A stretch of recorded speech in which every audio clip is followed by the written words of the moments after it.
one thing we always do when we do these tours is, a lot of players, a lot of kids want to play Division I and eventually go pro. What is a piece of advice you have for like a 12-year-old, watching this that eventually wants to play at a top 10 Division I school? Just don't give up on it. That's what I would tell everyone, because like my path has been rough, and being in Florida, I never expected to come here, because like I had issues finding a school afterwards because of my credit situation and everything, and then I just kept on working and kept on believing in it, and like kept on working. That was the biggest part. Like I put a lot of effort into outreach and just connecting, and that paid off big time in the end. So if you don't stop, like with the work, like then you will get rewarded in the end. So I think that's big too, especially like when I was growing up, one thing we didn't really do much was outreach to schools. Yeah, that seems to be a big thing, because I seen it from you where you were reaching out to schools left and right, and I mean, a bunch of you got Maryland. Yeah, I mean Maryland was kind of lucky, I would say, because the coach that recruited me got a new job here, and I visited UMBC before, and the offer wasn't that good, so I just denied it. And in the meantime, I visited a few other schools that like only came together because I reached out to them. But I could have gone on a good offer there as well. And then eventually, the UMBC assistant coach reached out back again. I can just say Brian Rowland, unreal guy. He said, I have a new job. What do you think of Maryland? And I was like, not a bad place to go. And so that was a Friday, if I remember right. And then on Monday, directly, I came over here to visit. And we got everything done pretty quickly. Yeah. One thing we noticed when we were at the game yesterday is the 12th man, how they call it. You guys have the crew, all the fans back there, all the fans back here. Yeah. And as soon as a away team pulled in and they were running onto the field, they were getting booed. And how does that impact you guys and help you guys and motivate you guys? I don't think it's like a big motivation factor. It's just like a great environment to play in. Like it's always nice to play in front of a big crowd and a noisy crowd.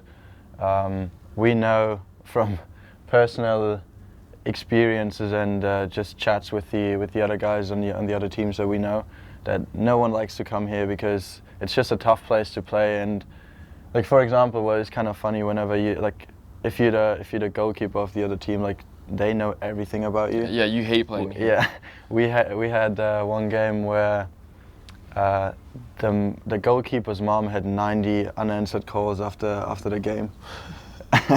Like they found out her phone number and they just kept on spam calling her. So like we beat him like 5-0 or something. So like it wasn't even an important game, but they just get into your head straight away, and that screws your whole game up, obviously. And these are just like the small little things, fuckeries that they care about, and they love doing it, and they create like different songs for a few players. Last year, our coach Sasha got a red card, and they had Sasha behind like prison bars printed out and everything, and like he was sitting back there behind the fence because he couldn't get on the pitch. Like they're just hilarious, and it makes it so much tougher for the opponent to play here. It makes it fun for you guys. Oh, absolutely! Like we enjoy it. Like just the little interactions, like when you have like a corner or something, and they just give you a few words. Like most of the guys in the stands, you know. So like you're in the class, maybe Thursday you play Friday, and he's standing up there, and then he's like, "Did you do the project yet?" Like, dude, not now. But yeah, these little interactions. That's what it's all about. I think. Yeah, I mean, like I said earlier, just generally going to a couple schools now and seeing the atmosphere here is pretty impressive. Very unique, yeah. Very unique, very professional standard in terms of, Yeah, that's what I said earlier. I think this is like the best place to go. Like I don't know any other place where the community and like the environment is that professional and that great to play. Like playing at home on a Friday night at UMD, I don't think there's anything better in college. Obviously, you're from Germany. Can you talk a little bit about your path to, Maryland? Yeah, Happy to share. Like I started off in an academy, like a small academy next to my hometown. Played all the years until I got injured at like 15, and then I had a rough time until I was 18 just to come back because I tore my glute, so I didn't really play at that time, just had to recover. And then I just wanted to have fun again. Played sixth men's league in Germany, 6th division. And then eventually like caught the fire again and wanted to move up, transferred to 4th division regional league in Germany. Played there for 3 years. I didn't really have like soccer-wise, didn't have the best time there, but the people were awesome. I enjoyed my time. I learned a lot, and that helped me come over here because after those 3 years of my contract, I was like, I want to do something abroad. I just want to do something that's not normal, just out of the ordinary kind of. And then I was talking to Siena through my agency, like University of Siena, I think they're called, or Siena University, and it didn't work out because I didn't get any eligibility in the end. So I had to restructure kind of and talk to my agent again. What can we do? What are our options? So he was like, "Do you want to go to Florida?" I was like, "Yeah, it doesn't sound bad to me." So I didn't know what junior college was at that point. I had no clue about like the system that we play here. I just wanted to get out. I already quit my job, so I didn't really have an option at this point. And then I came to Florida. Obviously, in the summer, it's unbelievable there. A little bit too hot for me, but Pick up some color in the skin. Yeah. Turned a bit darker. Now I'm back to white again. No, but great time in Florida. Great people as well. Obviously, we met, so positive fact. And then, like we just spoke about, the whole recruiting process to D1. Then it's always a rough ride, and you got to be lucky too. I'm not gonna lie. Like, there's so much luck involved that you're at the right point or right spot. You create your own luck, though. That's very true. Yeah. If you like, I think we talked about it yesterday. Like, consistency is probably like the biggest thing. If you're like really consistent over the whole season and like the coach knows what he's getting from you, you have a very, very good chance of playing a very solid level in college. Yeah, 100%. Yeah. But yeah, that's kind of my path, and now I'm kind of at the end of the roller coaster. Yeah. It's crazy. Even through like played summer league in Texas for 2 months. Well, it was a great experience, but I don't know why I did it. It was even worse with the heat. Yeah, Texas' heat is crazy. But I had a good time, met great people there. Really nice guys. Still speak to a lot of them, and that's what it's all about, I think. That's what we don't really have in Germany. Like, you play at a club, and you don't really have that university community, what we spoke about, or like a community at all. Like, you have the fans of the club, yeah, but like that unity inside that team or inside that university is just super unique, and that makes it special for every European to come over here. And I think that's why everyone just loves the experience, because it's so different than we have back at home. We don't have anything like it. I can just touch on it really quickly. Like, if we go to university back at home, it's like you go to uni, that's one building, and if you want to play sports, that's completely capsuled off. Yeah. Like, it's a different thing. So you go to your club later in the afternoon, but that has nothing to do with the university life whatsoever. Like, you don't even really bond with the people you study together, because like you're just in a classroom, but like you know how much you interact if you don't know the people outside of it. So yeah, like I said, it's just really cool. Like, you see each other everywhere. You go to the bars here, have a drink, meet the guys from class or from wherever. Then you come out here, see them in the stands. If they have something, or if they have a project or something, you go support them there. Like, you just try your best to support each other, and that's unbelievable in my opinion. Definitely see that a lot of Europeans, they come here, internationals, they come to America, and they just love the whole college sports and the unity that it brings. The system is awesome.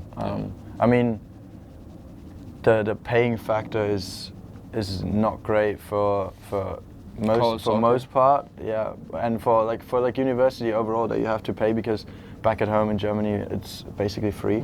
Like that's what comes out of the tax part. But like we pay like $150 for a semester. Yeah, I know they do the whole thing like that JUCO first year.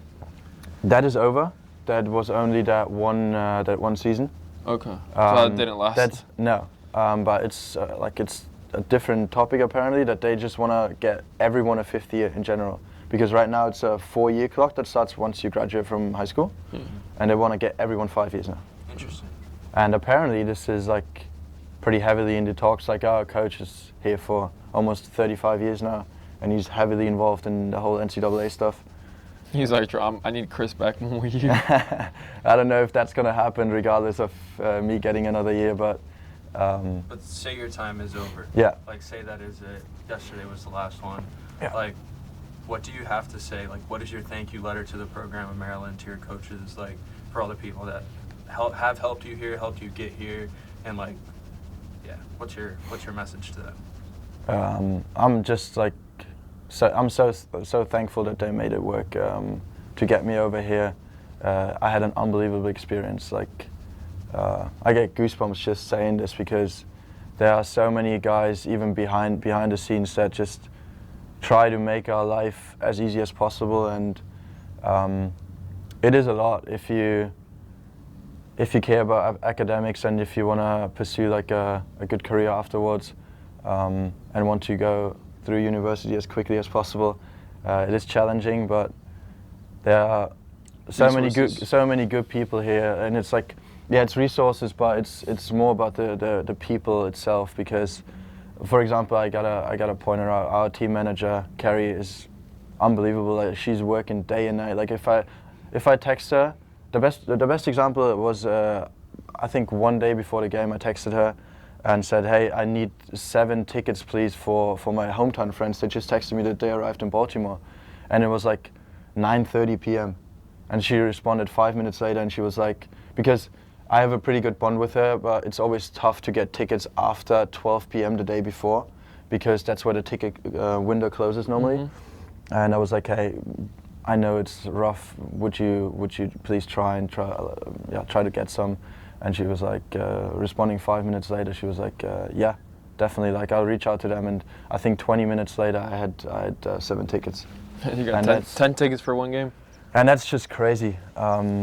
That's not normal, and that's what I really want to point out. And a big thank you to my coaches, to the team, to everyone that supported us, to the crew, to every single person that showed up here for the games, even to the ones that didn't show up, just supported us from far away, to the 2005 team that won the national championship here. We had a reunion earlier this year. Unbelievable guys. They motivated us. Yeah. Crazy. Super unfortunate that we couldn't make it the whole way. But yeah, I'm so thankful to be part of this, or like that I was part of this here.